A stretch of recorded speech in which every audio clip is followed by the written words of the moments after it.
going on, fight fans? So the saga with Shakur Stevenson just doesn't stop because people are heavily, I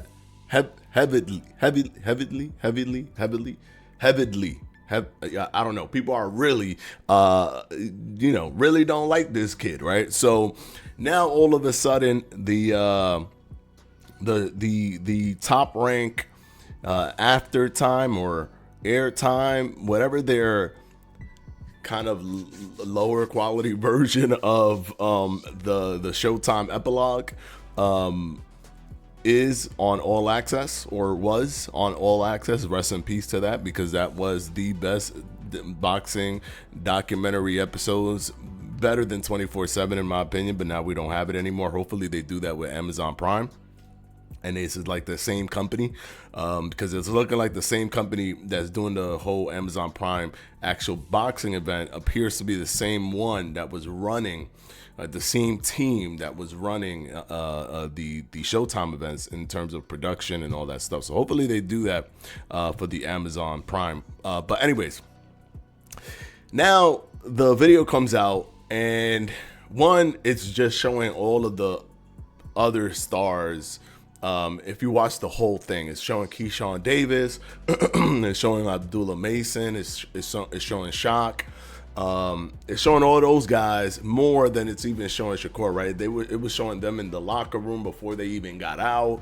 It was showing like a bunch of different stuff. With Shakur, it just started at the 12th round. Like they really was like, don't give too much attention to Shakur, he's leaving. So they just started at the 12th round. And then there was this interesting scene where he's in the back after the fight. He's sitting down with Andre Ward and Terrence Crawford. And in that scene, Terrence Crawford and Andre Ward are giving him pointers. They're telling him what he could have done, right? And people took that clip and said, you see, man, he not even listening to Bud and Andre Ward. This kid don't listen to nobody.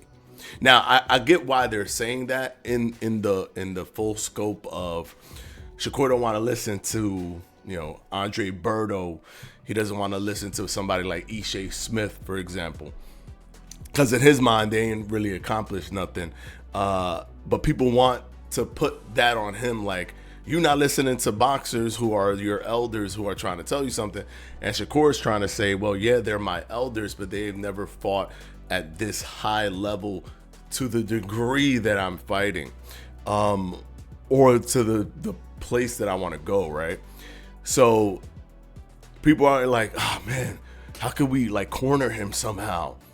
How could we, it's so annoying because he's saying that and he is kind of right. He's a 3-division champion, but we don't want to say that he's right about that, but we just need to figure out a way so that we can just keep this narrative going that he's the brat that doesn't listen, right?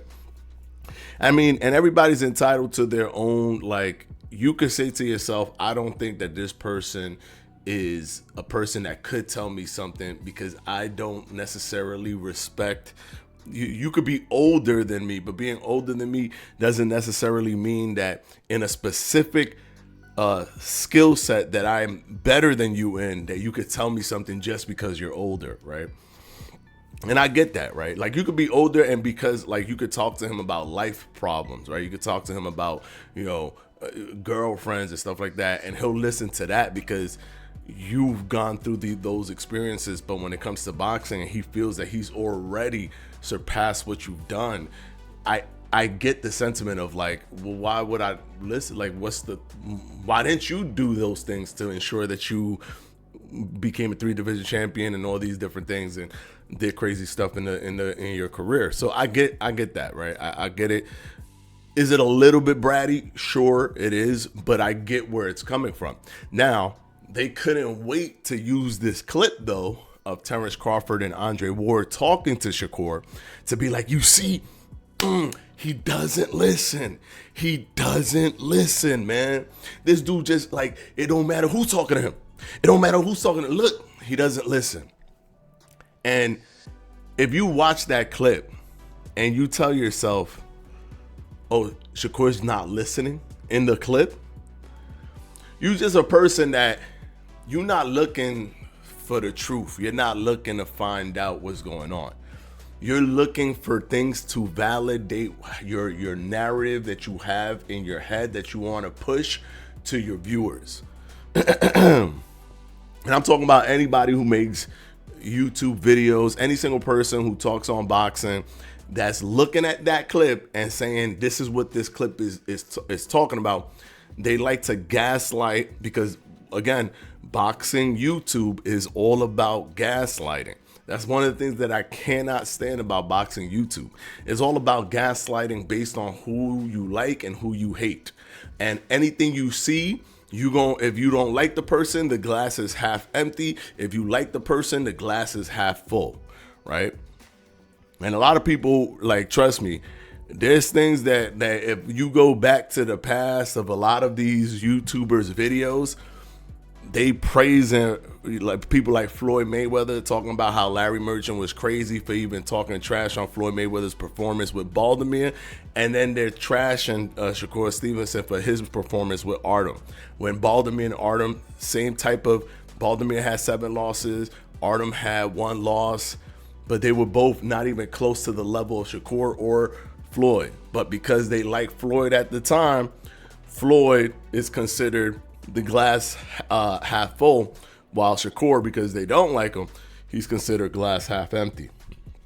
But when we look at that clip, them saying that Shakur Stevenson isn't listening to Crawford is equivalent to somebody that's like, how do I put this? It's like a parent, right? It's like a parent that says, man, this kid, he ain't never gonna pass none of his tests because he never studies. And then the uncle's coming and walking by. He's like, nah, I see Johnny studying right now. He's just looking at the book, bro. He's not memorizing nothing. He's just looking at the book, pretending. Oh, damn, I thought he was studying. A few days later, he come back, passed the test with an A+. Oh, he got an A+. So he actually was studying. Oh, that's cool. Nah, bro, he wasn't. He got lucky on that one. That one was because the test was easy. The test was easy on that one. Then the next day he come out with another A+. 2 A+. Nah, man, that's not a fluke. Nah, bro. Now what it looked like is the teachers are like reducing the difficulty. The first one, it was easy for him because of how it, but now they definitely reducing the difficulty of the test, right? So, but I see him in the room right now studying. I told you, man, he just reading the book, but he got 2 A's. And then he what? He just read it, bro. I know my kid, man. He just reading the book. He don't really care. And then the third test come and he get a C. You see what I'm talking about? He don't study. That's boxing YouTube. That's boxing YouTube in a nutshell. Now, if it was a person they like, when he's reading the book, this man is a student of the game. Look at him. He love boxing. When the A come, didn't I tell you he's the student of the game? When the second A come, didn't I tell you this man's a beast? He's studying, and look at him studying as a beast. And when the C come, listen, this happens in boxing. He gonna work it out. He gonna figure it out. We seen the 2 A's before. We know what he could do. He just gonna dust himself off. He got the W. That's what really matters. And we're going to see it next time.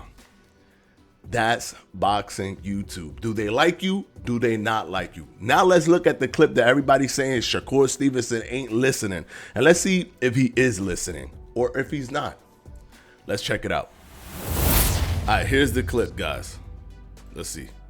Trying to cut the ring. I heard Dre say go to the right. I went to the right. I heard Dre, the first thing he says in this clip, I heard Dre say, go to the right, and I went to the right, and he start going to, well, he's about to say start going to the left.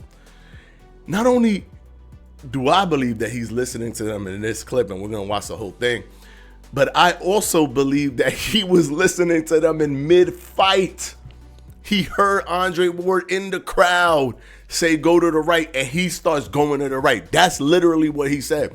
The first few seconds, he's actually telling everybody that he's listening to them in the mid-fight. Not after, mid-fight. But people still like, this man don't listen. This is the kid studying for the test.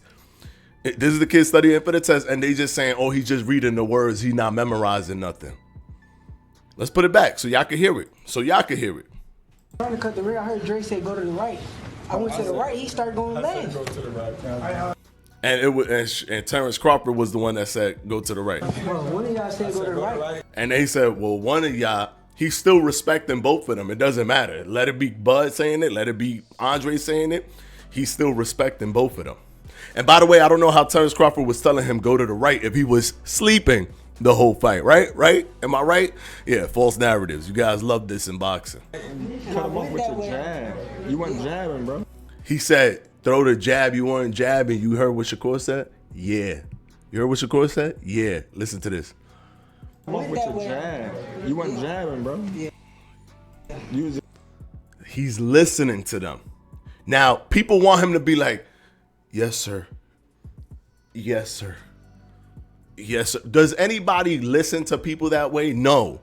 You listen to them, you acknowledge them. You even the fact that he's entertaining the conversation and he's not shutting them down shows that he's listening. But he's also going to explain how he felt when he was in there as to why he didn't do the things that Terrence Crawford was asking him. He's going to explain himself so that they know where he's coming from what he was doing. But that don't mean he's not listening. He's just saying, oh, the reason I didn't do the thing I should have done was because I was doing this, or I thought this, or I thought that.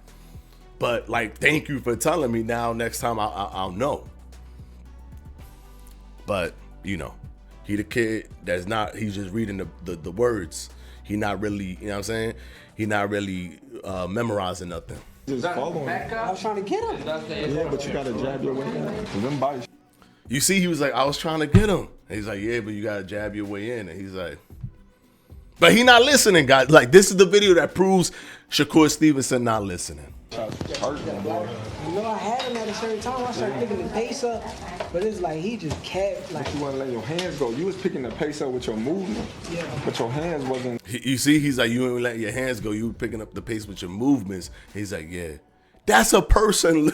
That's like, y'all don't understand. This is blowing my mind how much when y'all have a narrative locked in your brain, it don't matter what you see, you gonna gaslight your audience to make that narrative one thing.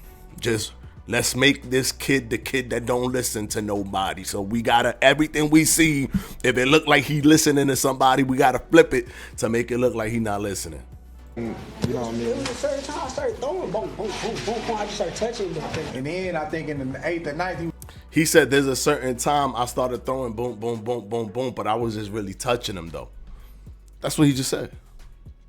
So he's explaining there were times where I was doing that, but I guess it wasn't like power shots. It was just me throwing punches to touch him, right? So he's explaining to Crawford his experience, but he's still taking in what Crawford is telling him, because that's how people listen. Nobody listens just by going, yes, yes, sir, yes, sir, yes, sir. Nobody does that. You don't even do that. Like, you have is a conversational.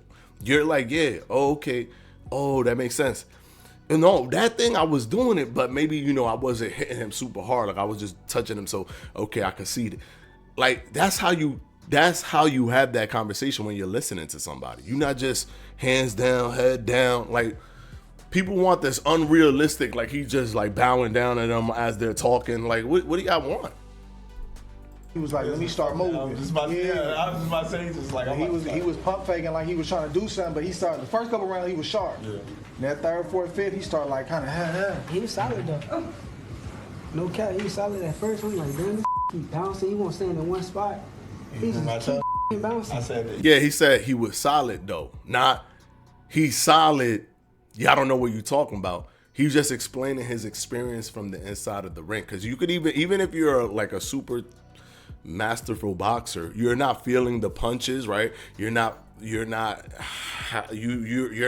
in his body, so how he feels punches coming to him, you might be more durable, right? So he's also explaining the personal experiences that he has, but to kind of give them more context of how he felt and why he reacted certain ways and why he didn't do necessarily the best case scenario in every situation. But that don't mean he not listening. He's just explaining what's going on with him. He's not saying y'all can't tell me nothing because trust me, I was trying and I was doing this, I was doing that. He's not doing. He's sitting there. He's saying, yeah, okay, yeah. That he even was like, somebody told me go to the right, one of y'all, and I went to the right. He started going to the left and was like confusing me. He was listening to them mid fight. But just glance over that. He was throwing you off with them feints. He said he was throwing you off with them feints. Yeah. He's listening. That's why I kept telling you, feint him back and jab. I just said, I want to see it go. He said that's why I was telling you, feint him back and jab. And he said in his head, he was like, F it, I'm just gonna go for him or whatever. I'm just gonna go into him. I'm just gonna throw him, like whatever. I'm gonna impose my physical abilities on him or whatever. So he's even acknowledging, even him saying that is showing that he's like, I know this thing that you're telling me is the most optimal thing, but in my mind at the time, I'm like, I'm not even gonna do the most optimal thing. I'm gonna just do this. And Terrence Crawford is laughing at that because whatever, right? But that don't mean he's not listening. He's just telling you what he ended up doing, but he listening to the thing that you telling him that he should have been doing. He's just explaining, well, that sounds more optimal than what I did, actually. But my mindset was like, yo, I don't even, like, I'm going to come in or whatever.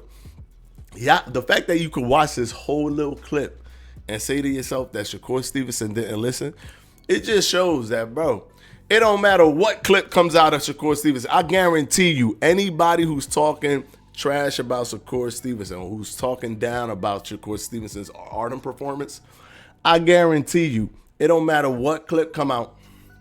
It don't matter what clip come out about Shakur regarding this fight. It will all be spun in a negative way. Guarantee it. Audio could come out, and it don't matter what the audio said. It's gonna be spun. If the audio there's no way to spin it, they're not gonna talk about it. No one else has talked about Shakur Stevenson doing 1.18 million views on ESPN. The fact that is higher than Loma versus Kambosos, is higher than Tio versus Steve, higher than Tio versus Josh Taylor. So those were, like, Josh Taylor was an undisputed champion. Teofimo Lopez was arguably undisputed. Arguably, for all those people that hate Tio, I get it, arguably undisputed. Lomachenko versus Kambosos. Kambosos was arguably undisputed as well, and he was a bigger name than Artem by miles, right? People knew about Kambosos. He beat Tio, you know what I'm saying? He fighting Lomachenko. So people knew about, he lost to Devin Haney, so people knew about him, right? But Loma versus Kambosos didn't do better views than Shakur versus a no-name. And people are like, oh no, that's because Keyshawn Davis was on and Abdullah Mason. Yeah, Keyshawn Davis and Abdullah Mason is more popular than Shakur. So you mean to tell me that because of Keyshawn Davis and Abdullah Mason, people watching Shakur? Plus the Nielsen numbers, by the way, this kind of ruins your whole theory on the Abdullah Mason and Keyshawn Davis. The Nielsen numbers could look at when you were looking at the fight. And it peaked during the main event, and it averaged during the main event. So basically it was Shakur Stevenson that everybody was watching. They actually weren't hitting the million until Shakur Stevenson started fighting. So unfortunately for you guys, I know y'all want to have that pretend theory or whatever just to try to chip away at the credibility of the viewership, but it was because Shakur Stevenson was fighting that people were watching the fight. And it could be for whatever reason. Same thing with Floyd. People watch Floyd because they didn't like him. People could watch Shakur because they don't like him. It's the same thing. It don't matter. You're still getting watched. I'm still standing on the fact that Shakur versus Tank is a bigger fight than Tank versus Lomachenko. However, Tank versus Lomachenko is a real big fight, so I can't wait for that fight. But after that fight, I can't see Tank need to fight Shakur Stevenson. That's the only thing that makes sense in my opinion. They're gonna make a lot of money, especially looking at these numbers. Because Loma's not even doing these numbers on regular TV. We're not comparing regular TV with pay-per-view. We're comparing regular TV with regular TV. Shakur Stevenson is above everybody on regular TV. So if you're going to grab somebody from regular TV and bring them up to pay-per-view like a Lomachenko, you're not going to do more views than with Shakur. Think about it. All the people that love Tank, they're going to want to see Tank beat Shakur. So, anyways, there you have it, guys. Like, this is the, let me finish this clip off. Everybody sit back and box his dick. See, he said I wasn't about to sit back and box. He's basically almost conceding to the fact that he wasn't doing the most optimal thing. For him to say, I'm not about to sit back and box him, he's conceding to the fact that he wasn't doing what he should have been doing, which is basically a way of saying you're right, without like just being a person that's like, yes, sir, yes, sir, yes, sir, which is what people are expecting him to do. He's listening by having, but through the conversation, you could see that he's listening. Anyways, we're gonna end the video here. Let me know what you guys think about Shakur in this clip, in this scene. How do you see it? Do you see it as a guy that's listening? Do you see it as a guy that's not listening? I see it as clear as day as a person who is listening in a real way, in a natural way, not this super over the type hyperbolic way of listening. Anyways, until the next one, guys, peace out.